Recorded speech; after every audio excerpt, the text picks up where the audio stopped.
Raising the Bets is brought to you by the Star Quest Production Network and is made possible by our many generous patrons. If you'd like to support the podcast, please visit sqpn.com/give.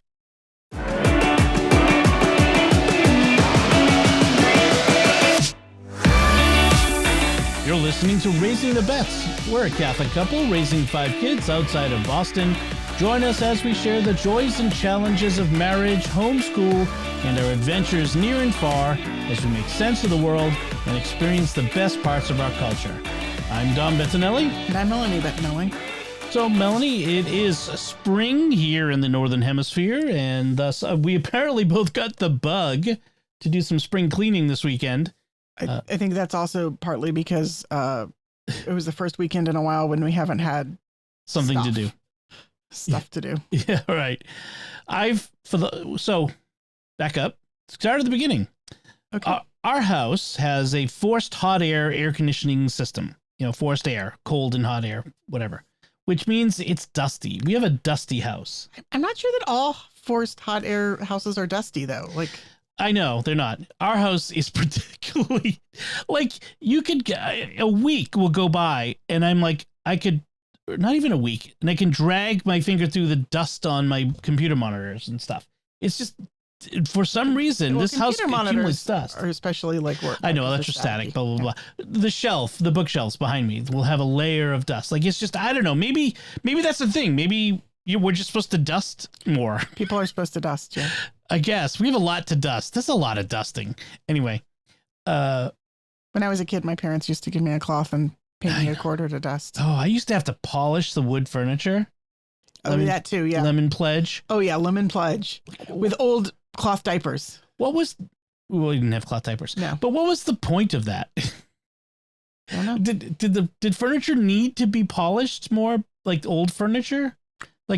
I mean, I look at anything wooden in this house has been dinged and banged and scratched to heck anyway. Plus a lot of what we have is not actual solid wood. It's laminate. That's true. Your parents have some really nice wood, Mexican furniture. Yeah. They bought in Mexico, hand carved. Yeah.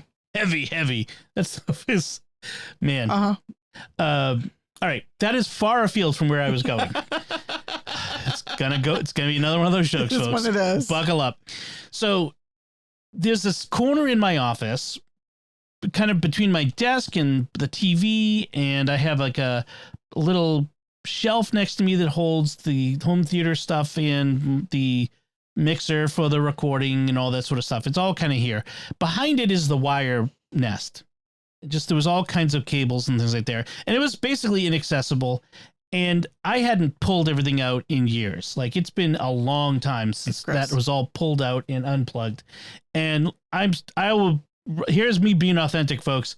It was disgusting. It was so thick with dust. Honestly, I've looked over in that corner a few times and thought that really needs to be cleaned. And then I don't have time to do that and vacuumed the middle of the room and left it. I wouldn't want you to do it because of all the wires. Well, exactly. I know better than to touch your wire stuff. So I have not been the one.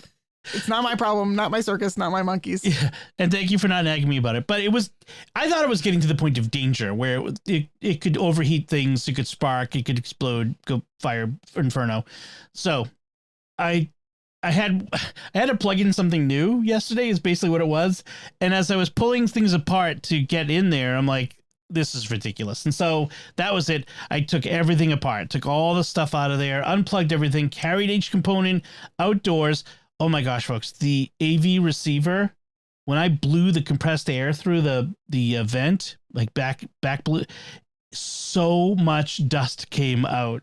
It was crazy. So I got it all dusted, all clean, vacuumed. There was a layer of dust on the floor that was on the carpet. All up, all clean. It looks awesome back there. And in fact, I found a number of cables and wires that went nowhere. Why is this? This doesn't connect to anything. Why is this here?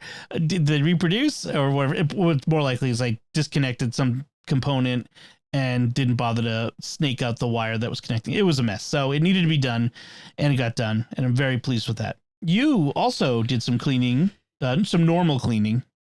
Yeah, our room hadn't been vacuumed in a while, and I picked up everything off the floor and vacuumed both sides of the bed and took out the trash and tidied up my table beside my bed, which was kind of a trash heap.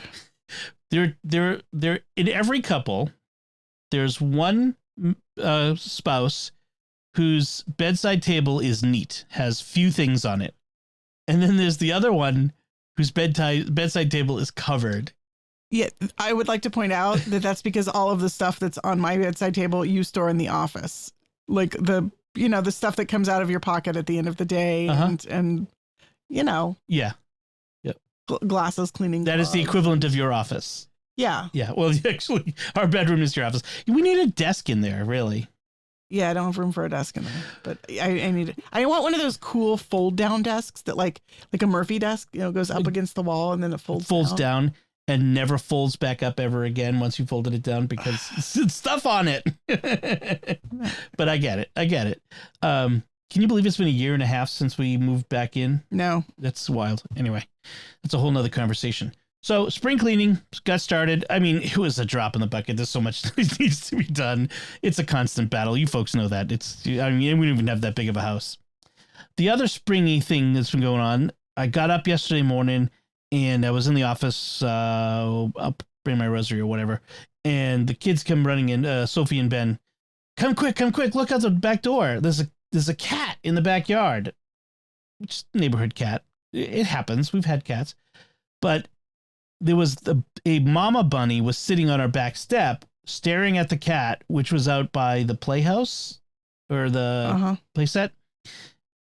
And the cat pounces and baby bunnies scatter. And that's when Sophie slams the door open and goes, "Get out of here," to the cat. The cat, boom, over the fence. I mean, in general, it's not the end of the world if some baby bunnies get eaten. I mean, they need to get eaten. If they don't get, if the bunny population is not controlled, we will be overrun by bunnies. But I prefer like hawks and owls to eat them and coyotes over the cats that just like kill them and then leave them. The cats don't eat them. So, bunnies and cats.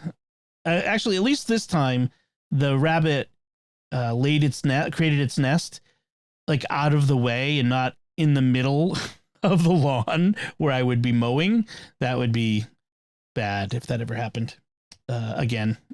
Luckily, we discovered that was a couple years ago. We discovered the nest in the middle of the yard before I did the first mow of the grass for the year. Oh, anyway. So that's what's been kind of going on. Also, we were going to be talking about a Cub Scout ice cream social that was supposed to be tonight, except I got the day wrong and sent the family off to go to an ice cream social. We drove all the way out there and there was not a single car in the parking lot. And I was like, okay, we're 5 minutes late and there's no one here at all. Not even the people who were supposed to be setting up. So I go back. Well, no, I know it's supposed to be at St. Michael's. That's what it says in the note right here. April 30th. 4 o'clock. Oh, wait, what's today's date? Oh, that's next Sunday. And then Lucy pipes up, yeah, I thought it was kind of too soon, and I thought it was next weekend, but... Oh, of course. Thanks, Lucy. She said she told you. She did not. She said she asked you, are you sure it's this weekend? Well, of course I was sure. I looked at the thing. Anyway, so that would have been something else to talk about. All right, let's move into... We got a lot to talk about, so let's move into... the next thing we're talking about, which is food. And I want to approach it different.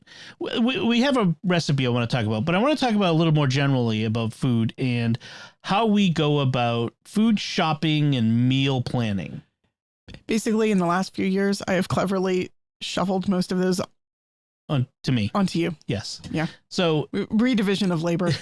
Sometime during the pandemic, I started doing the weekly food shopping. Mostly it started because I had a hernia that needed an operation. Right. And you couldn't pick anything up and just going to the stores. Pushing the shopping cart was really hard for me, physical. And then I had surgery finally to fix the hernia. And then I needed several months really to recover from the surgery before I really felt up to pushing shopping carts again. And by that time you were entrenched.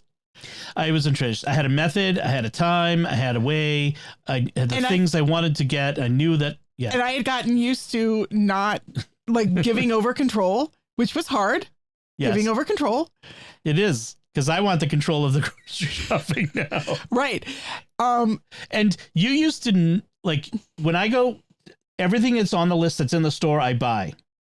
Even if I've gone by it, I go back for it. You don't.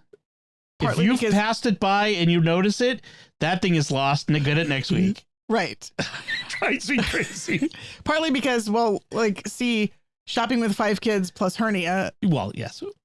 Well, you weren't taking 5 kids by then, but yes, having to walk back. I don't often walk back. I send a child. Right. If I could send a child, I would, but there are a lot of things that, like, sending a child for just doesn't work.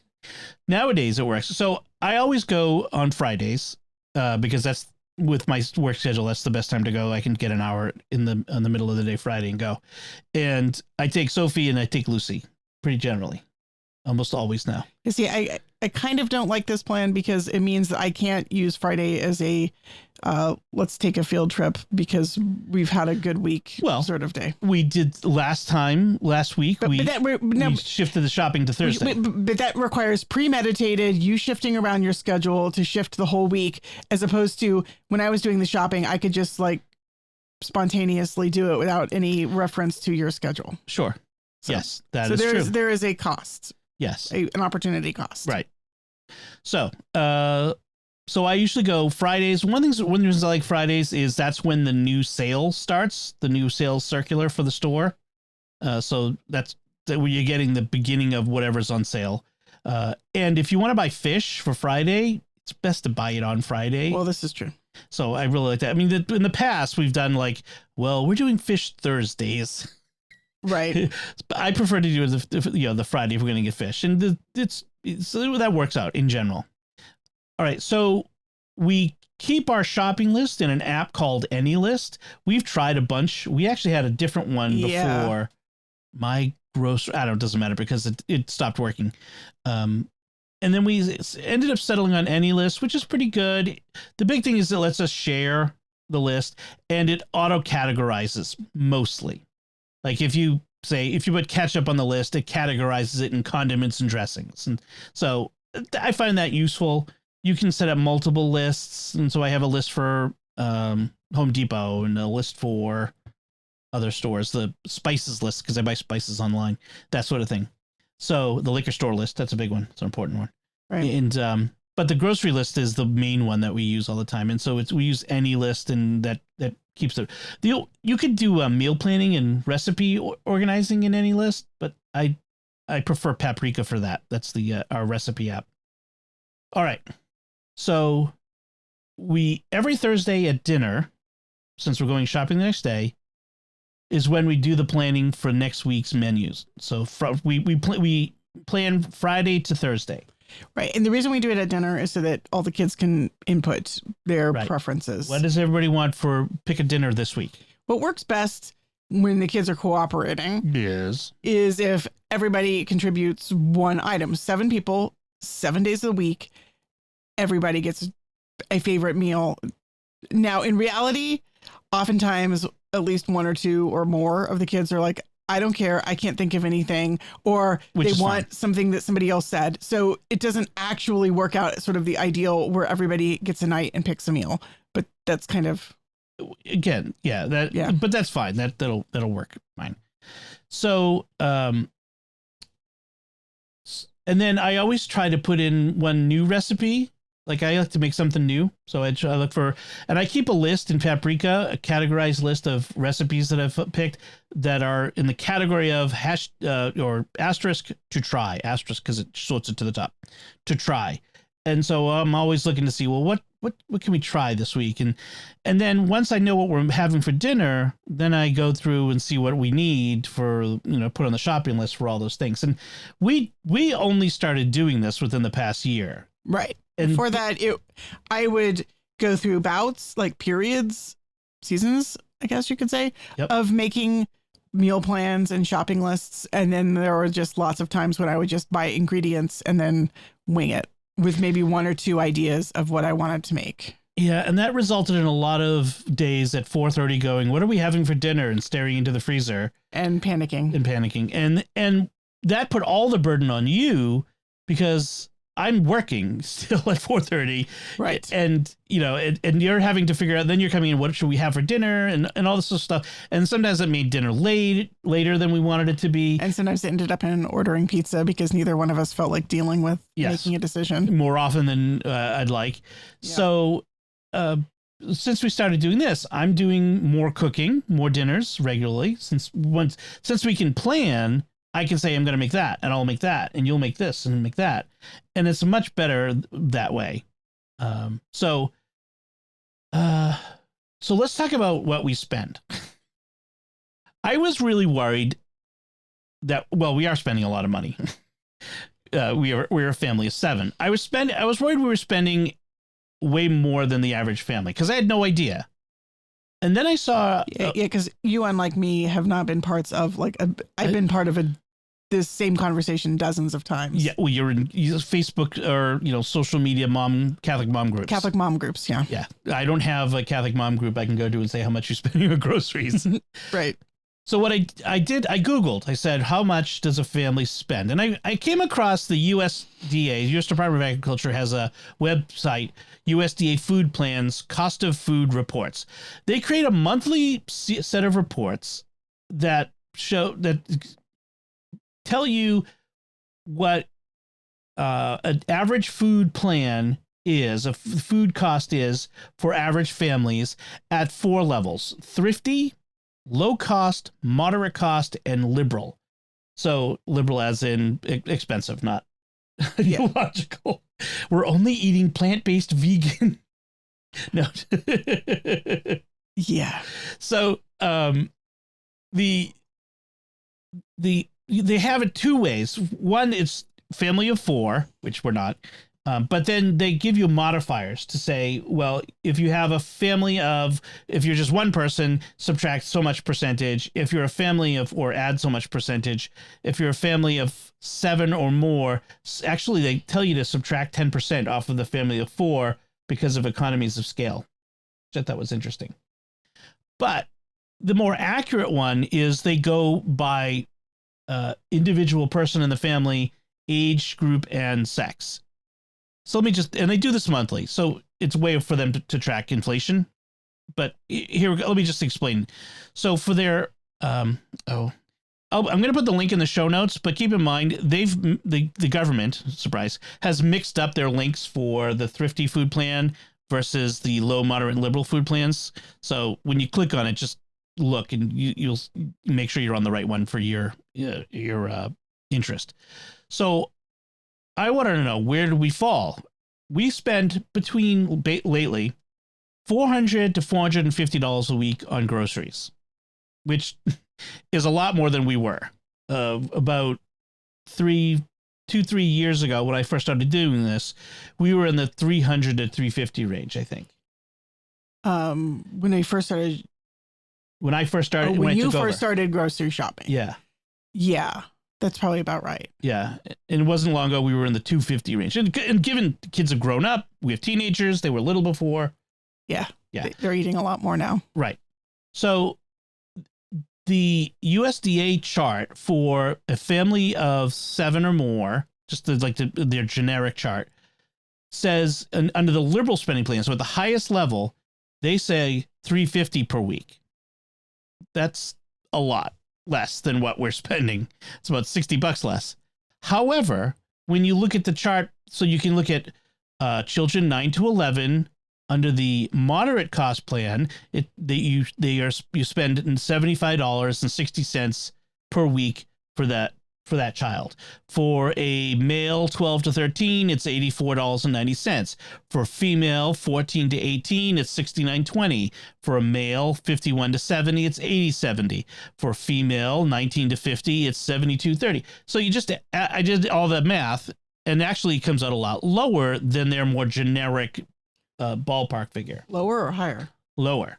So in other words, higher. Sorry, higher. You confused me here. Right. So we end up falling, instead of being way much more than the liberal plan, we actually fall in between the low cost and moderate cost plan. Now, obviously, some of this is going to vary based on where you live and what grocery stores you use. Because we live one of the in highest. New England, which is one of the higher cost of living places in the country. Right. Exactly. So I felt good after that. I mean, I don't feel good that we're spending $400 to $450 a week on groceries, but I feel good that we are not spending way out of what's expected for our family, that we're being fairly thrifty. You know, we're not skimping, but we're being fairly thrifty. We're not splurging. And we're not splurging. Like, we're not spending ungodly amounts of money. So I'll put the links in the show notes. You can take a look at it and you can see what it is for your family. I'd love to hear from other people. What do you know, if you feel comfortable, what are you spending a week for? How much do you spend? You know, do you feel like you fall on the higher end or the lower end of the government's accounting for how people spend money and that sort of stuff on food? So that's how we go. Then the one other thing I want to talk about in food was just a new recipe I made because it was so good. It was a Moroccan chicken skewers, and it's a very simple recipe. So you basically take boneless, skinless chicken thighs. I actually use boneless, skinless chicken breast for this. Chicken thighs might work a little better. They won't dry out as much, but I think they weren't too. The ones I made weren't too dry. You take lemons, grate the zest off of it, and then juice them, and you add that to a bowl along with 4 tablespoons of honey. Or sorry, the amounts are going to vary. This is based on the double recipe I did, but honey, freshly grated ginger, cumin, and ground coriander, and salt and pepper, obviously. And you coat that on the chicken that's been cut up into skewer-sized chunks, and then you put them on the skewer, and then the recipe from Milk Street is for the oven. I did it on the grill, and I did it over indirect heat. Did they do charcoal. It on skewers in the oven? Yeah. Okay. So, yeah, I don't know. I wouldn't bother with skewers if I was shoving it in the oven. I'd just put it on a tray. I think it's a presentation thing. Right. Yeah. Pretty. I'm not about presentation. Right. I'm lazy. It also has you broil some halved lemons or char them on the grill for sprinkling on at the table, which we did a little of that, but it was okay. It wasn't great. Did you increase the amount of lemon from the recipe, or was that how much lemon the recipe actually called for? So I actually, because it was super lemony even without having the extra lemon squeezed on it. So I used the same amount of lemons. I just allocated differently. So in the original recipe, they have 3 lemons for 1.5 pounds of chicken. Okay. And one of those lemons was zested and juiced, and 2 of them were grilled. Right. So halved and grilled. I switched it. So I did 2 to 1, 2 lemons zested and juiced, 1 lemon on the grill, except I doubled it. So it was 4 lemons zested. So you did more zest and juice and less on the grill. Yes. That's what I was trying to figure out. Yes. So, and I think that actually worked out really good. That was, I think more, we're both in agreement with this. Almost any of these recipes that call for lemon could always use more lemon. We love lemon, and we put lots of it on. I don't think it unbalanced it at all. So it was really good. The honey provided some caramelization and helped the spices and lemon adhere to the chicken, so it didn't just slide off over the fire. So that was good. We discussed that one of the things that would have been nice is a nice tzatziki sauce. Would have gone good with that. And we served it with rice, and it was good. Coriander is a particularly Moroccan spice. I think that's where it comes, where one of the places it grows is Moroccan coriander. Yeah. But it's a very simple recipe and really easy to do. And I recommend it. They came out really, all the kids liked it, I think. All right. So that's what we've been eating. Let's talk about what we've been reading and watching. So I watched the movie The Batman, finally. This is the Robert Pattinson Batman, as opposed to all the other Batman movies. I feel like I've never heard of it, but... Yeah, well, it kind of flew under the radar a bit. It came out last year, and it was a bit of a hit. It's interesting I wasn't sure about Robert Pattinson. In fact, as Bruce Wayne, I found him to be less believable because he looks like Robert Pattinson. I don't know who Robert Pattinson is. Sparkly Vampires. What was that called? Twilight. Never saw it. Yeah, I never saw it either, but he was like the lead in that. He's kind of looks emo-ish. It's very emo-ish as Bruce Wayne in this. But as Batman, he seems, intimidating and buff. I mean, it's the suit, obviously. What made this interesting is it was less comic booky than other Batman movies have been. Other Batman movies have been. I just repeat myself. How do I put my finger? It was more action movie, so there was less less gimmicky, less like the Riddler and the Penguin were not like these guys. Like the Penguin did not look like a penguin and hang out with penguins in an abandoned aquarium, like the Danny DeVito penguin. Exactly. Like it wasn't over the top, cartoonish, campy. Villain, superhero villain stories. More realistic, more gritty and realistic. Except Batman's wearing a mask. It looks like a bat, well, he's a dude wearing a mask, and it kind of stands out a bit. Like, why is this dude? And the cops are all like, "What's with the weirdo?" I mean, if a guy walked around wearing a mask, and he was, he had a few gadgets, but it wasn't like over the top, like the Christian Bale Batman, like all the gadgets and he had a Batmobile, he had a souped up car, but it wasn't like a space age vehicle that looked like a bat sort of thing. Right. So it was interesting from that perspective. It was long. It was 3 hours. I think it was. That's really long. Really long. Didn't need to be 3 hours, frankly. I petered out but with 40 minutes left with the first night I watched it, and then came back to it a couple nights later and forced myself to finish. I mean, it was bad. I was just tired and I had to finish. At the 40-minute to go mark, it felt like an ending, but it wasn't over. So, interesting. It was good in a way. I think it was a little more cerebral, if you can call a superhero movie that. There was a lot of action, a lot of people getting beat up and that sort of thing, but it was a lot more internal to it. I want to watch some of the behind the scenes features. I ended up buying it because it was like $8 to buy and $4 to rent. And at 3 hours, I knew I wasn't going to watch it in one night or in the allotted time period. So you would end up renting it twice or buying it. So I might as well buy it. But that means it comes with all the extras. So I'm kind of interested in watching some of those extras. They had Catwoman, Selena Kyle, except she was never called Catwoman. She was just Selena Kyle, who was a cat burglar who had those sorts of skills and owned a bunch of cats, but not like she wasn't like a crazy person like the Halle Berry Catwoman or the what's her name? Michelle Pfeiffer Catwoman. Yeah. See, obviously, my only knowledge of Batman is really the Michael Keaton one, way back when. Michael Keaton is coming back as Batman. Isn't he kind of old? Yeah, well, so in the Flash movie that's coming out, because they also, the DC Comics also do parallel universes thing, so he's going to be the Batman from a parallel universe. Okay. Which is the Batman from the original Batman movie. So Michael Keaton is awesome, so I'm in for that. Right. Okay. So that was the Batman. It was pretty good. I would recommend it. There was a bit of violence, though. Be careful. And an interesting use of the Ave Maria throughout it by a villain. Yeah. It counterpoints with the villainy. It's kind of interesting. It was a good movie, though. It was good.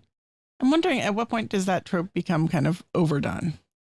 Yeah, like beautiful classical music counterpointing with like horrible, awful things.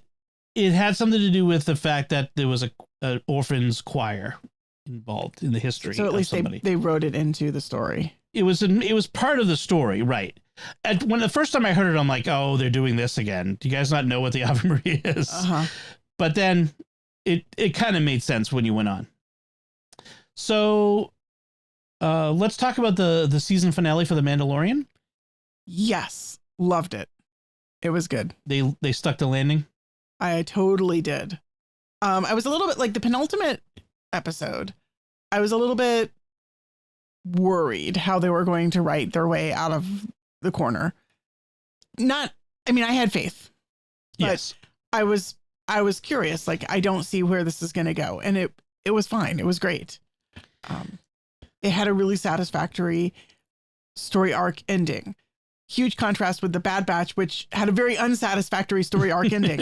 In fact, it didn't end. So I felt like we came to a really good stopping point. It could have been a series finale at that point. There's a few loose ends, but the way they finished the series. Right. If there was not another season, it could feel like this was a complete story from beginning to end, 3 seasons, boom, boom, boom. We have a satisfactory resolution to the main problem of the show. Yes. However, there's more. I mean, we still have a lot of Grogu's backstory that we don't have. I mean, we have enough that I think that it's enough to feel like they haven't neglected it. But there are more questions. There are many more questions. Many more questions. Yeah. I loved what they did with the Mandalorians and Mandalore. The people. The battle was the final finale battle. You've got to have a final finale battle. So this is not really have a big action set piece. Yeah. It was good. It was very satisfactory. Yeah. And one of the things I really liked about the last few episodes of The Mandalorian is what they've done with Grogu and his growth as a character. He's not just the cute prop to make money off of toys. Right. This is a character who has had growth. He's gained in agency and ability, and he is now no longer simply a MacGuffin that's being knocked around, but he is a person, a child, and who is able to fight alongside his adoptive father. And I really think that it's a solid entry in the Star Wars fathers and sons theme. Yes. Star Wars is not so great on mothers and daughters, but fathers and sons, it's really a Star Wars theme. And I think The Mandalorian is a solid entry into the fathers and sons. Now, if I were to say anything about anything, not negative, but just critical. Critical. It's not even all that critical about the finale. It's that it didn't. After the penultimate episode, after the episode before that, there was all kinds of speculation among fans of all these machinations, and that final episode ignored all of that. Like, it didn't have any of it. It was much more straightforward. It was much, I was glad because a lot of the fan theories that were going off on all sorts of crazy directions would have been very unsatisfactory if they had decided to go that way. Had unsatisfactory things to certain characters, especially if the theories were right. I liked what they did with all the characters. They even resolved something concerning a particular MacGuffin that I think sets things up better for the future. A lot of fans are like, no, not that. But I think in the long run, it's better for the Mandalorians and just in general for the story. Okay. Yes, I agree. I also wanted to add, and this is maybe a little spoilery, but not too much. Like, it's not spoiling a major plot point. Uh-huh. But what they did with Grogu and having an assistive communication device so that he is able to push a button and get it to say yes and no was really awesome. And I think sort of awesome in a way that is perhaps even greater than the creators might have thought. I have a couple of friends who've got children who are nonverbal, older kids. Right. Profoundly disabled. Right. Who need communication devices in order to communicate, and they communicate by pushing buttons and having a machine speak for them. Think Stephen Hawking. Yes. And I really love the fact that Grogu, who has been a nonverbal character, he makes cute noises, but he does not talk, finally gets a voice. It's only 2 words, yes and no, but he does a lot with those 2 words. And that, I was thinking, for all the kids who are nonverbal, who are communicating with assistive communication devices, and their classmates who are really maybe not sure what to do with that, here is finally a supercharged superhero warrior Jedi character who's a kid like them, who uses buttons to communicate. And that's really cool. Yeah, Grogu is his species ages very slowly. He's 50 years old, but he's essentially a toddler. But we were speculating that even as a toddler, he should be talking, and that maybe it's the trauma of Order 66. I think it's interesting because his character goes back and forth. It's really hard to pin an age on him. Yeah. There are times when he acts like a baby, like a very small baby. But there are times when he acts like a much older child, more like a 4 or 5 year old. And so it's really hard to pin out. Like his development is sort of asynchronous when you compare it to human children. Right. Or this is my, like you said, one of my favorite theories is that perhaps Grogu is nonverbal because he has selective mutism, because he could talk, but he won't or can't because of his trauma. The trauma of the past 30 years. Right. Maybe developmentally, he should be able to talk if he had grown up in a nice, loving family, supportive, and not been ripped away from everything and watched hundreds of Jedi like dying before his eyes. Maybe he would be much more developed and advanced. I mean, the fact that Luke trains him and that he's able to do the Jedi training at that level suggests to me that he's older than he sometimes appears. I mean, think of if a 4-year-old had 50 years of experience, just life experience, but still developmentally 4 or 5. He would act based on that experience beyond the development. Right. So I think he's an interesting character, like is a child, but not exactly a child. Yes. So now we have to wait for 2 years or whatever ridiculously long time to have another Mandalorian season. I know. Luckily, Ahsoka is next, and then Andor next year, and we'll go from there. I'm really looking forward to Ahsoka. Yeah, me too. If we didn't have Ahsoka on the schedule, I'd be more bummed out than I am. Yeah. Yeah. So kudos to Disney for queuing up. Yes. Good job. Queuing up shows. Good job, multi-billion-dollar company. You can have my money. So we also started watching a new season of a not BBC. It's actually an ITV. It's on BritBox, a British TV series called Grace. It's a detective series starring John Sim.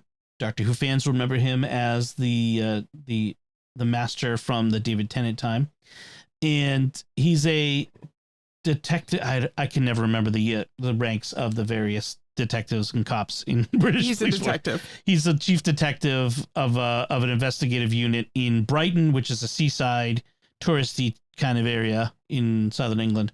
And the character himself his wife disappeared some years ago. I forget how long, like 10 years. It's been a long time, some years ago. And investigated, kind of destroyed him a bit. Here he is as the great detective who can't find his own wife. And did she leave? Was she taken? And he has no closure, et cetera, et cetera. So that was the first 2 seasons. Now the third season's come. He's moved on. He has a new girlfriend, and he's basically where we ended last season.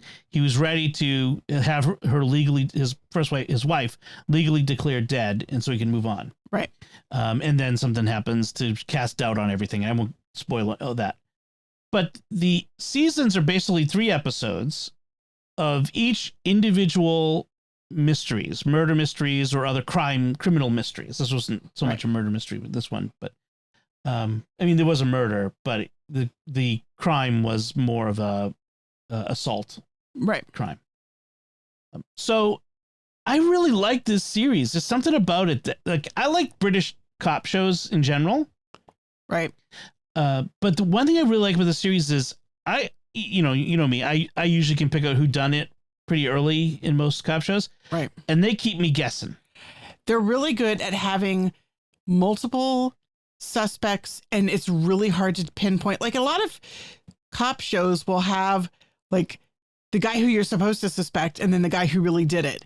Yeah. And I can usually pick out just from narrative structure alone when the guy who did it shows up on screen. Right. I did that a few weeks ago in The Rookie. like as soon as the guy was on screen, I'm like, oh, he did it. Right. And with Grace, it's really hard, much harder to guess. Like, I don't think it's this guy, but I'm really not sure. And maybe it is this guy, although maybe not. Yes. And it's better written. And I don't think we suspected the guy who actually did it at all. I mean, there was a moment when he was among the vast panoply of suspects. Like he was one, that guy was one, that guy was, I mean, he was there, but he never was my prime suspect. No. What was the other thing I was going to say about it? It's also that, anyway, so it kind of, I remember they also seed clues throughout it. Like there was this one clue, but you didn't have enough information to tell that it was. You knew that it was a clue, but you didn't have enough information to connect it to connect it to the perp. Right. But there was this one element that kept showing up. And if you were paying attention, you could see that this element kept showing up. You did catch it before the detective did. I'll give you that. Well, honestly, I caught it in the first 5 minutes. That's what I'm saying. Yeah. Nevertheless, I really enjoy Grace. I enjoy the character. John Sims' character is a really interesting character. I enjoy the other characters. There's been some interesting growth in some of the secondary characters, like that other cop who was a bit of a misogynist in previous seasons. Who kind of is just he doesn't care what people think about him sort of guy. He's more of a, what's the other, instead of misogynist, it's a misandrist, like a misanthrope. He's more of a misanthrope now. But in any case, he's kind of evolved a bit, and I kind of like it. It's kind of interesting. So, plus I like seeing different parts of England. Right. This is one set in Brighton. Yeah. It's interesting, these different areas. I mean, it's funny when you watch TV, and I bet it's the same for British people watching so much American TV. Like, that's, this is what New York looks like. This is what LA looks like. Texas, you get these ideas of these different places. Well, between watching Doctor Who and now watching all these BritBox shows, I'm getting a better appreciation for the topography and geography of Britain. So I enjoy it. BritBox as a app leaves a lot to be desired. I'll just say that. Right. Jimmy Akin was saying with the Doctor Who, he just subscribes to BritBox through Amazon and watches it in the Amazon interface, and he has no problems. Yeah. When I've watched through Amazon, the interface has been. Can we watch using our subscription through Amazon? I don't think so. I think you have. Yeah, I think it's a separate subscription. You have to subscribe through Amazon. That's what I thought. Maybe I should try that. Cancel one and do it somewhere else. So that's what we've been watching. Oh, you had one other thing. You had a YouTube video you want to talk about. I did. Yeah. When I was pondering, what did I watch? I'm thinking. Week in Weary. Did I watch anything? Pondering Week in Weary. Yeah. So yeah, I went to go watch a movie and then got sucked into YouTube. But this was a really good discussion between the poet Dana Gioia, who I've enjoyed his work for a long time. Did you Gioia his work? Haha. He was former U.S. Poet Laureate. Mm-hmm. And this was a conversation with the graphic artist Makoto Fujimura, whose work I am not familiar with. But he's the two of them, but evidently he worked with Dana Gioia when Dana was the Poet Laureate. Mm-hmm. Mako Fujimura was some sort of artist in residence or something. Okay. In DC. Anyway. So the title of their conversation was "Can Beauty Save the World?" And it was definitely at this private academy in Nashville. I don't really feel like that was a good title, because I would have said that the subject was something more like art and trauma. Less catchy. Yeah, definitely. My favorite part of the talk was when Mako Fujimura talks about the Japanese art of Kintsugi. And if you don't know this, Kintsugi is the art of repairing broken ceramics, broken pottery. And the artist takes the pieces and glues them back together with lacquer and then fills the cracks with gold. And the piece, when it's been repaired in this way, is more valuable than the original piece. And it's a way to preserve those treasured heirlooms. But it's also a very particularly Japanese aesthetic where there's especially appreciation of beauty in fragility, in the death and destruction, like the falling blossoms as they're dying. And I've been fascinated with Kintsugi for a while, but this is the first time I've heard a Japanese Christian artist talk about Kintsugi from a Christian perspective. And this was what was really interesting to me, because Mako Fujimura likened Kintsugi and the beauty of the brokenness of the piece to the wounds of the resurrected body of Jesus.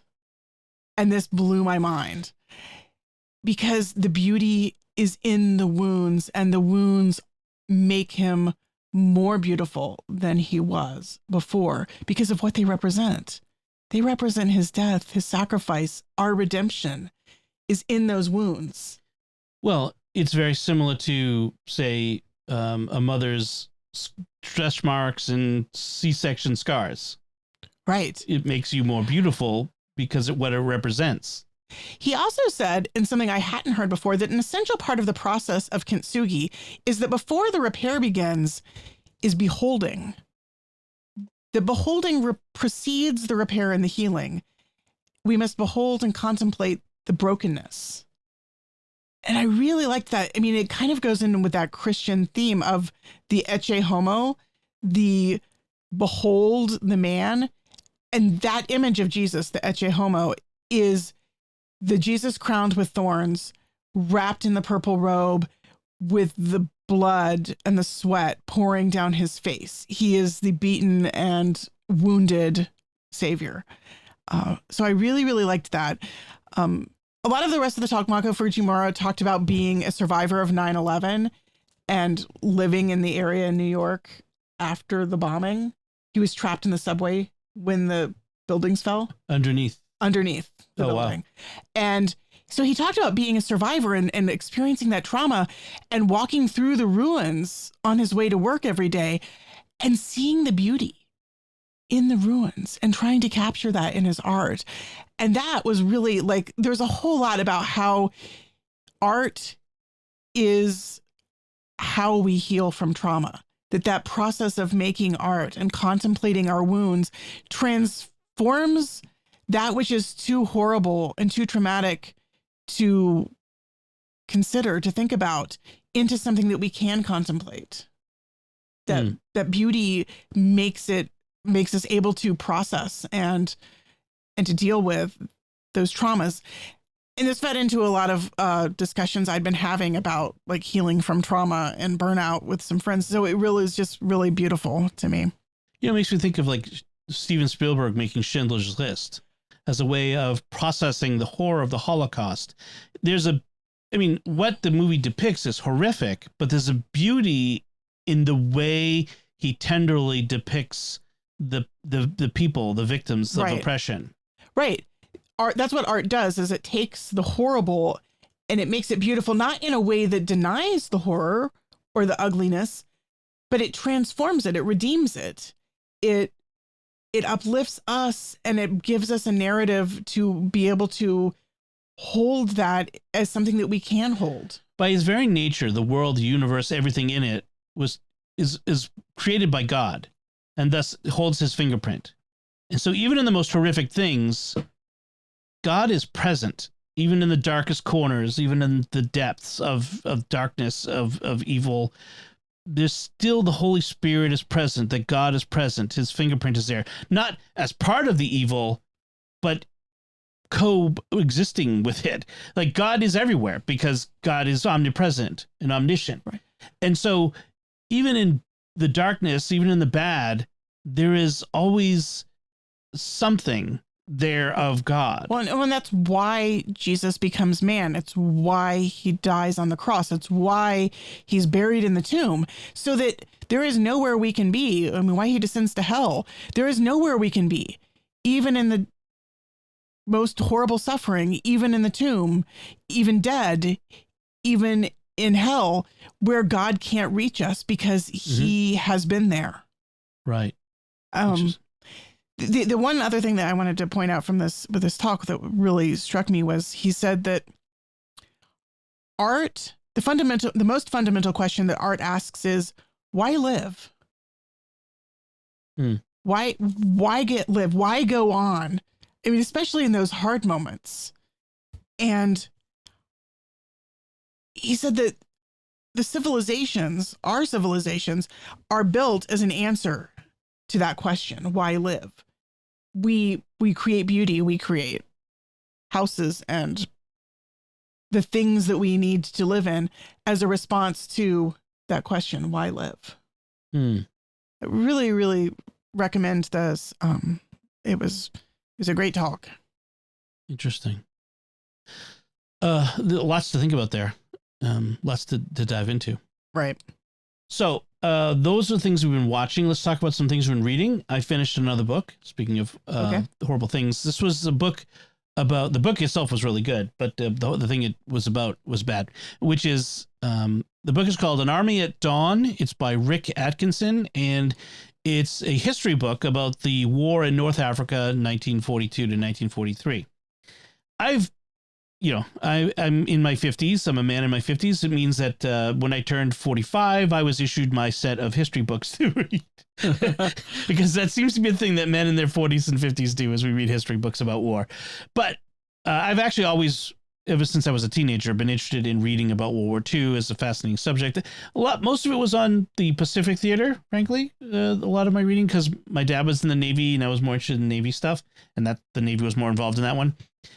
But lately, Bella, our daughter Bella, has been taking classes and has been interested in reading some World War II stuff, especially about the European theater.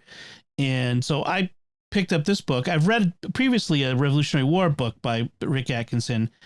This is an older book, came out in 2003. It won the Pulitzer Prize in 2003 when it came out. And actually, it came out in 2002, but it won the 2003 Pulitzer. And it's part of a trilogy.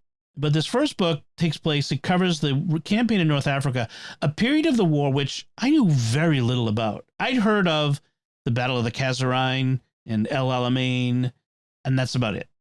I didn't really know anything about the war in North Africa, which is a shocking omission partly because I wasn't taught it in school. The war in North Africa was a meat grinder, but it was also where the U.S. Army learned how to fight modern war. We did terribly in that campaign at first. That's probably why we don't hear about it. Right. I mean, the fact is if we had tried to invade Europe, if we'd done D-Day in 1942 instead of in 1944, it would have been a disaster. Like, we went up against the French and then the Italians and the Germans in North Africa instead of going right into the teeth of the German army in Europe. So it would have been a disaster if we'd done it. Our armies learned a lot very quickly at a high cost. So it was a really good book, really well written. Atkinson has a real way with words. We were talking about some of the quotes that just really struck us. One of the things that struck me about this was reading how Eisenhower and all these generals that I've heard about for years, Patton, Omar Bradley, like, they were all my age. Like, they're supposed to be old. Like, I'm not old. I'm not old enough to be leading Supreme Allied Commander over the armies fighting in World War II. Yeah. Man, that made me feel old. There was also some really cool stories, anecdotes. One was the story of this ship called the SS Contessa. So when they were sending the fleet over from Norfolk, Virginia, loading up all of our divisions to head over there for the invasion, the War Department had been looking for a shallow draft ship capable of navigating a dozen miles up a serpentine Moroccan river to this particular airfield, which is one of their prime objectives on the landing on the invasion. And a worldwide search had turned up the SS Contessa, a salt-caked, rust-stained scow that drew just over 17 feet and had spent most of her undistinguished career hauling bananas and coconuts from the Caribbean, which is a great description. She was shanghaied. She was ordered at Newport News. They were the thick-browed Briton with an untinted mustache and a long, saggy face, Captain William H. John, was told he was loading more than 1,000 tons of bombs, depth charges, and high-octane aviation fuel, and the crew promptly jumped ship. So they went to the Norfolk jail, where there were a bunch of sailors in jail, merchant marine sailors, and gave them a choice of getting out of jail and going on board the ship or staying in jail. So he had a crew full of convicts. And as well as a bunch of Navy and Marines aboard. And the Navy guards with riot guns escorted them to the Contessa. And that's what it's this great story, like the whole story of what would make a great movie. I remember I talked about in Six Frigates, there was the whole story of the assault on Tripoli and the burning of the Philadelphia and all this, what a great movie that would be. This is another one that'd be a great movie. Hollywood, stop remaking everything and make some new movies. These would be great movies. But there are some great quotes. Isabella was reading at the same time I was, and she kept highlighting things in there with me. There was there was a good one. On the trip over, the galleys served so much fatty mutton that derisive bleating could be heard throughout the convoy, and the 13th Armored Regiment proposed a new battle cry. Bah! So they didn't like the mutton. Fatty mutton, no. I don't blame them. Ooh, when mutton is really fatty. Ugh. When they tried to assault on two of the Moroccan ports the French were holding, they went badly, and the ships, the destroyers that went in, were sunk. And so the French, with breathtaking cheek, billed the Allies for pilotage fees, citing a local law requiring payment from every vessel entering the harbor. Oh, that is cheek. I mean, there's some great stories. Teddy Roosevelt Jr. was a general in it. There was a really great quote. But there's so many good quotes, but I'm not going to go through it. I've got a page full of great quotations from it, but there was anyway. There was actually there's two things. There's an Evelyn Waugh quote, because he was there. Evelyn Waugh is a great Catholic writer. Captain is and funny. Yes. The Stuka was a German fighter plane that was the primary fighter craft in North Africa at the time. Captain Evelyn Waugh of the British Army wrote of the Stuka, like all things German, it is very efficient and goes on much too long. That was a good one. And then at one point, Eisenhower and his aide, or this other general, Truscott, they had stopped at this Roman ruins, and it says they studied an inscription chiseled between two columns in the Great Forum. Venari, lavari, luderi, rideri, hoc est vivere. To hunt, to bathe, to play, to laugh. That is to live. Which I think is the original Live, Laugh, Love. Probably, yeah. It's more interesting. And then Atkinson writes, it was also true that to err, to fret, to grieve, and to learn, that too was to live. He was making the point that that's what Eisenhower and the Americans went through in North Africa. Right. Really good book. I really recommend it. I'm looking forward to reading the next two parts of the trilogy. The next one is about the campaign in Italy, and then finally the final push from D-Day through to the end of the war. So that's called An Army at Dawn by Rick Atkinson. That's cool. All right. So you had a couple books you finished? I did. The first one was called The Stone Book Quartet by Alan Garner. And it's actually, like the title suggests, a quartet of short novellas, I guess. Okay. I mean, the whole book is like less than 200 pages, like 170 pages, and that's divided into 4 stories. And the first book is called The Stone Book. and then Granny Reardon, The Amergate, and Tom Fobble's Day. It was originally published in 1978, and it's kind of a interesting, hard to pin down book. Basically, it follows a family through multi-generations. I think the first book, the Stone Book, is maybe in the Victorian era. They've got trains, but it's pretty like not high tech. And then the last story, Tom Fobble's Day, takes place during World War II. And it follows 4 children in the same family.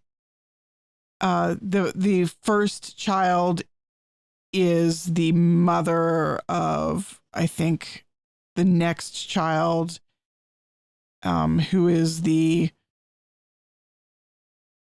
father or grandfather of the next child, and then so it skips generations. But yeah, it's generations. So each story is self-contained, but then has references to the previous stories. Mm-hmm. So in the first story, the father is a stone cutter, and then in the second story, the grandson finds the stone cutter's initials, and that's like a moment of epiphany in the story, which is kind of beautiful because it's sort of about this oral history of the family all the stories in the book are based on the oral histories of his own family that he overheard as a child, sitting under the table, listening to his relatives talk. And so these are his stories, and they're very rooted in the particular place, I think Cheshire, England. And they're very full of dialect, really full of like very local Cheshire dialect. Mm-hmm. And so there's at times when it's a little bit difficult to read just because there's a lot of dialect words that you're not quite sure what they mean. But it's really lyrical. It's very beautiful. There's a lot about craft in it. Like the grandfather is, in the first story is a stonemason. In the last story, the grandfather is a smith. And so there's these children watching this world of adults crafting and working. And there's sort of a celebration of that beauty and that craftsmanship. And in a way, the whole book is sort of his response to that as somebody who is a crafter of words, looking back at himself and placing himself into the narrative of, I am from a family of craftsmen. It's just that my craft is words, not stone or metal. Mm-hmm. And so it's just this beautiful celebration of, life in a small English village through multi-generations. I really liked it a lot. It was cool. Gorgeous. And I'm going to have to read it about 10 more times in order to really plumb its depths. And then the other book came this week is a brand new, just published book. It's called Reynard's Tale by Ben Hatke. And you might know Ben Hatke. He writes a lot of kids' books and graphic novels like Zeta the Space Girl and Mighty Jack. Some beautiful picture books like Julia's House for Lost Creatures and Nobody Likes a Goblin. Yes. This is not a children's book. It's an adult book, but it's illustrated. So Reynard is a fox, and he is a fox who is a romantic. He likes women. He goes on adventures. He gets into trouble. He's meets an anthropomorphic fox. Right, anthropomorphic fox. He wears like a big poetic hat and a cape and a sword. And he's very swashbuckling. And there's mermaids. There's pirate winches. There's wizards. There's anthropomorphic crow, and he's being hunted by an anthropomorphic wolf.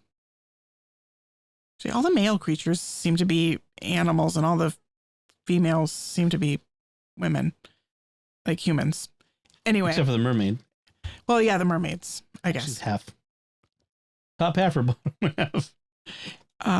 Anyway, it's a really lovely adventure story. It's got a nice surprise ending when he finally gets home and what's waiting there. I really liked it a lot. It's just a short little book. It's beautifully illustrated. I mean, Ben Hatke's art is just wonderful. And I'm really thrilled to have read it. It was like sit down and read in like an hour. It's not a long book, but nice. I highly recommend it. Everybody should go out and support Ben Hackey, who's a great Catholic dad. Yes. Artist. Yep. Cool. Yeah. So that's what we've been reading and watching. So let's talk about this week's gospel. One of my personal favorites. Yes, this is The Road to Emmaus.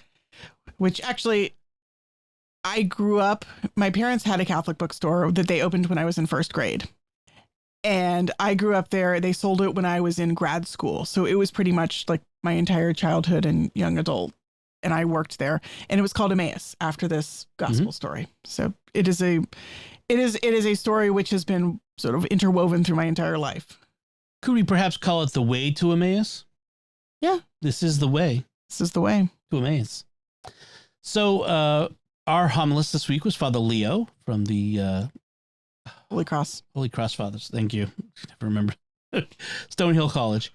And he started by talking about there are basically three different resurrection appearances or places that we've had so far. The garden, the upper room, and now the road to Emmaus. He actually talked about Mary. Well, yeah, he talked about Mary Magdalene in the garden and the women finding the empty tomb. Then Peter and John going to the empty tomb. Then Mary Magdalene encountering Jesus again and thinking he's the gardener. Yep. And then the upper room. So there's two garden places. Yeah. Yeah. And then the road. So the garden, the upper room, the road. Right. Where the greatest Bible study ever takes place. No kidding. Our hearts burning within us. Jesus explains all of the scriptures pertaining to himself. Really? Can we get a recording of that, please?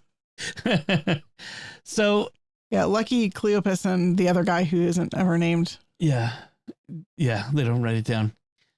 So Father made a couple interesting points, and he talks about how these disciples unknowingly tell Jesus how much he failed. Like, because they say, what was this? Jesus, the Nazarene, he was a prophet, mighty in deed and word before God and all the people. But we were hoping he would be the one to redeem Israel, but didn't. And then they killed him. They killed him. So, he failed. And Father compared that to, like, how often some of us today, we believe faith has failed us. We've been abandoned by God. Right. But the road to Emmaus can become a way of hope in life if we enter into dialogue with Jesus, right? If you feel like God has failed you personally, if your faith is bereft, enter into dialogue with Jesus. Tell him, look, from where I'm standing, you failed me. Show me how you haven't. Prove to me that you haven't. And he will. Right. He quoted from Pope Benedict XVI. He said that Emmaus represents every town, and the road that they're walking towards Emmaus is the road that every believer walks on. We are all at some point on the road to Emmaus. We're all feeling abandoned, and we all have the opportunity to encounter Jesus. Mm-hmm. Yeah. So Jesus quietly listened to them vent their disappointment in him as a failed Messiah. Because they'd forgotten what Jesus had taught them about God's faithfulness. Right. I mean, he had been pretty explicit about, I am going to be betrayed. I am going to be killed. I am going to rise up again. And this is all going to happen. Yep. But they didn't understand it. And it was hard to hold on to. So he explained it to them again. Right. But I think it's really easy, I think, for me sometimes to be glib, like they didn't get it, but we know better. I know better. No. Like I am so superior and wise because I know what Jesus was talking about. Just like I wouldn't doubt like Thomas did. Yeah. Right. But when we actually come to the hard times in our own lives, our own moments of crucifixion, we all have these moments when we have to relearn what Jesus's death and resurrection means for me in my life, how I am dying with Jesus, how he's dying with me, and how I need the resurrection, right? it makes me think how interesting it is that the Gospels don't end with the resurrection. Like, that's the victory, right? If this were a movie, and in fact, The Passion of the Christ ended with the resurrection, because that's the cinematic denouement. That's the end. Boop, we're done, right? Right. But what happens after that is we get the Jackson's Lord of the Rings. We have multiple endings where we keep seeing the disciples glum, giving up, like having to keep being convinced. No, hiding locked into the upper room, right. Scared to go out because they're scared that they're going to be rounded up and killed. That they're next. Thomas, the doubting Thomas, the disciples on the road to Emmaus, again and again. Peter, at the seaside, where right. Even after having seen Jesus in the upper room, they're still like, I don't know what to do. I'm just going to go back to Galilee and start fishing again. Right. Like, really? And I mean, Jesus did tell them to go to Galilee, but once they get there, what do they do? Oh, I guess I'll go fishing. Oh, I'll wait for the Lord to tell me what to do. I'm just going to go back to what I know until he tells me otherwise. So he comes and tells them otherwise. But it's interesting how it's like the Gospels, they keep having these scenes after the resurrection, before the ascension, of Jesus trying to, build them up. Remember, this is what you need. I like the analogy with Lord of the Rings and the scouring of the Shire, because a lot of people complain about how much time that takes, how much long right an addendum after the high point is the destruction of the ring, the crowning of the king. And we have this right? whole other story about which is another little mini rise and fall. It's a whole nother battle. After the bad guy has been defeated, we go back to the Shire, which was our happy place that we started from, that we left from in order to protect. And we get there and it's been wrecked. Yeah. It's kind of crushing, and it's kind of long, and you can understand why movie producers would want to just chop that part out. And that's a mistake. And yet that's the gospel, right? Because the resurrection isn't the end. The resurrection is, as Churchill said in North Africa, we're not at the end. We're not even at the beginning of the end. We're just at the end of the beginning. Yeah. And I mean, we're all kind of the disciples. We're all like the hobbits. We have to go take that awesome victory and then go fight all the other battles. Right. It won't be done until the final end, the end of the end, when Jesus comes back. We have to take that victory and everything we learned from Jesus's victory and then go apply it in our own lives, which is the hard part. Mm. So Father also talks about how this gospel is a microcosm of the Mass. We have the breaking open of the word, right, and then we have the breaking of the bread. And as we're told, and we've mentioned this before when we've talked about this, as soon as he broke the bread and gave it to them, he vanished from their sight. Why? Because he was present when he broke the bread and gave it to them. He was present in the Eucharist. That's the Eucharist. Right. He's there. He visibly disappears, but he's still present. Gone. Right. That's the hard part for us. I mean, to receive the Eucharist and remember and keep in mind, it's really Jesus. Mm-hmm. Sometimes it doesn't feel like it's really Jesus. Right. I mean, I know intellectually, but my mind wanders. I get distracted and I forget. We're human. Yeah.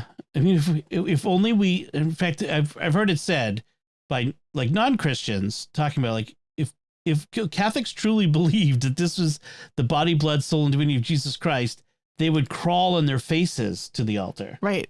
I mean, we take it for granted. Yeah, but Jesus doesn't ask us to do that. He asks us to approach as friends and as brothers and sisters. I mean, he sort of came into this world to be taken for granted, not because that's how we should approach him, but knowing that that's what we would do and giving us the opportunity to fall and rise again and again, because he knows we're human. He doesn't expect us to be Superman all the time. And by giving himself in the bread, in the Eucharist, in the bread at this meal in Emmaus, he's giving the example. Give yourself totally to God. Give yourself totally for God. And that's really the final lesson of the road to Emmaus is all these things that I've taught you before, all these things I've now explained to you on the way here, the final thing I want to remind you of is give yourself totally. Give yourself completely. One moment where Father started to tell a story and then kind of pulled back and he didn't tell the whole story, but I was kind of intrigued, is he said that this week he celebrated a wake and a funeral. And he said that he'd also, like, one the story I think of either the guy whose wake it was, or maybe it was the same person, had been baptized and was on his deathbed and had not lived as a Catholic. He was not practicing at all throughout his entire life, but he had been baptized, and he decided at the end that he wanted a priest. And he talked about how, like, that relationship, Jesus has always been waiting for him. And we may forget Jesus, but Jesus doesn't forget us. Right. And I really liked that, like, as a moment. And he talked about also how, like, he never hears, he hears lots of eulogies. He never hears eulogies talking about. He hears eulogies about the homes people have owned, the travels they have taken, the things the accomplishments of their life. He never hears what have they done for other people? When have they lifted others up? Which actually, I understand the point he's making. That has actually not been the case for me, because I have definitely heard eulogies. I'm sure he hears many more eulogies than probably. Yeah. But like my grandmother's eulogy, I remember being incredibly touched. I was in college. This guy who I'd never met, I didn't know who he was, but he knew my grandmother, and he talked about all of the lives she touched. And through most of my life, she was a homebound, she was homebound. She was sick. She didn't seem to be very active in her community in any way. And yet he is giving this witness about all of the people who she had touched, the witness that she had given in her community. And that was really profound to me. Right. Eulogies should really talk about how this person has loved. Right. I want to tell our kids this: when you get to the point of giving a eulogy for me, talk about how I've loved. That's how I want to be remembered, is how well I have loved. If I have, at least that's how I want to be remembered. I mean, certainly that was the eulogy that we heard from your brother give for both of your parents. Yeah. And I think my other grandmother too, my dad sent me his notes. I wasn't able to go to her funeral, but my dad's notes were all about how my grandmother loved. That's the most important thing. Right. So I think that's a good place to wrap it up this week. So before we go, we'd like to take a moment to thank our patrons who make it possible for us to create Raising the Bets, including Jolie G, Eric U, Sean K, Michael C, and David R. Their generous donations at sqpn.com/give make it possible for us to continue Raising the Bets and all the shows at StarQuest. And you can join them by visiting sqpn.com/give. And that's it for this time. Find links from our discussion in our show notes at sqpn.com/bets. That's BETTS. Send your feedback at the StarQuest Facebook page, facebook.com/StarQuestMedia. Send us an email at bets@sqpn.com, or visit the StarQuest Discord community at sqpn.com/discord. Write a review at Apple Podcasts and share the podcast with your friends to help us grow our community and reach more listeners. Until next time, I'm Dom Bettinelli. And I'm Melanie Bettinelli. Thank you for listening to Raising the Bets on StarQuest. Here's another show on the StarQuest Network you're sure to enjoy: The Secrets of Doctor Who.